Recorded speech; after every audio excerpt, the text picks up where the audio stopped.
Немishqa hozir nurg'un chet ellik o'quvchilar kelib davlatimizning oliy maktablarida o'qiydi. Bo'libmi Afrikadan kelgan o'quvchilar nemishqa bek ko'p. Junguluqlarning o'z davlatining o'qish mukofot pulini ilishi chet elliklarga qaraganda mingis tez. Hozir davlatimizda chet ellik o'quvchi bo'lsa, o'qish mukofot puli iltimos qilsa bo'ladi. Natijasiga qaramaydi. Faqat birli o'lcham bor. U bo'lsa chet ellik bo'lishi kerak. Lekin junguluq o'quvchilarning o'qish mukofot puli iltimos qilishi osmonga chiqishdan ta'sga to'xtaydi. Cho'qim oliy maktabdagi o'qish natijasi yaxshi bo'lishi kerak yoki viloyat shahar bo'yicha natijasi oldingi qatorda bo'lishi kerak. Bu ishga o'lcham ostida ko'p qism o'quvchilar o'qish mukofot puli iltimos qilinmaydi. Undaqda puldorlar va cho'lponlarning nima uchun chet elga berib balaliq bo'ladiganligini bilamsiz. Balaliq bo'lgandan keyin chet elning davlat tavalligi bo'ldi.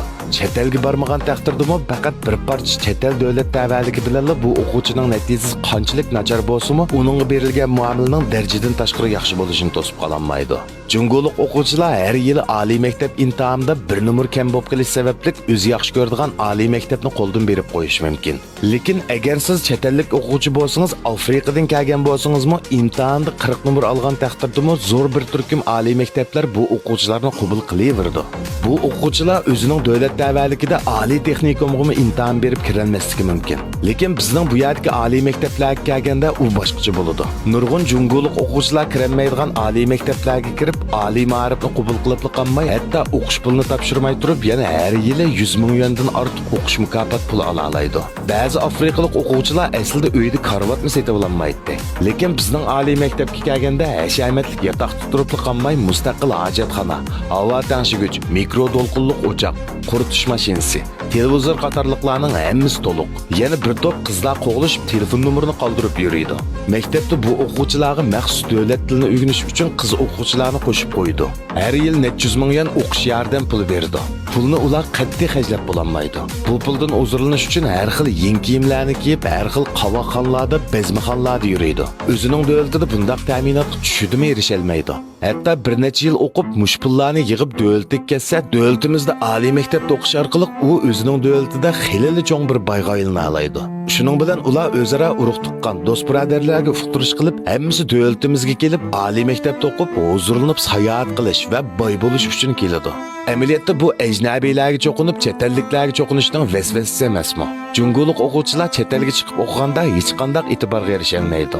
O'qish mukofot pulini iltimos qilishdimi shaxsiy amaliy kuchga tayindi. Lekin bu yerdagi oliy maktablarga kelgan chet ellik o'quvchilarchi, ular o'zini cho'ng tutib takabburlik qiladi.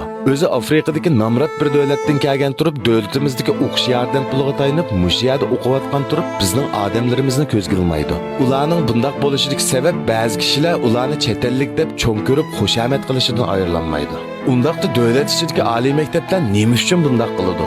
Ochiqini ilib aytganda bu faqat xalqaroliq rad tartib uchun. Sizning maktabingiz xalqaroda qanchinchi o'rinda turadi? Buning bir saxta nomi bor. Bu atalmish rad tartibining muhim ko'rsatkichi shuki, siz ega bo'lgan chet ellik o'quvchilarning nisbati qancha yuqori bo'lsa, xalqaroda rad tartib shuncha yuqori bo'ladi. Shunga o'z maktabining atalmish xalqaroliq rad tartibini o'stirish uchun bu maktablar butun kuchi bilan chet ellik o'quvchilarni qabul qiladi. Lekin Yevropa, Amerika davlatlaridagi oliy maktablar chet ellik o'quvchilarni qabul qilishda bu chet ellik o'quvchilarga tayinib pul topmoqchi bo'ladi. Chunki ularning o'qish puli nihoyat yuqori. Ammo bizning oliy maktablarimiz dal aksicha.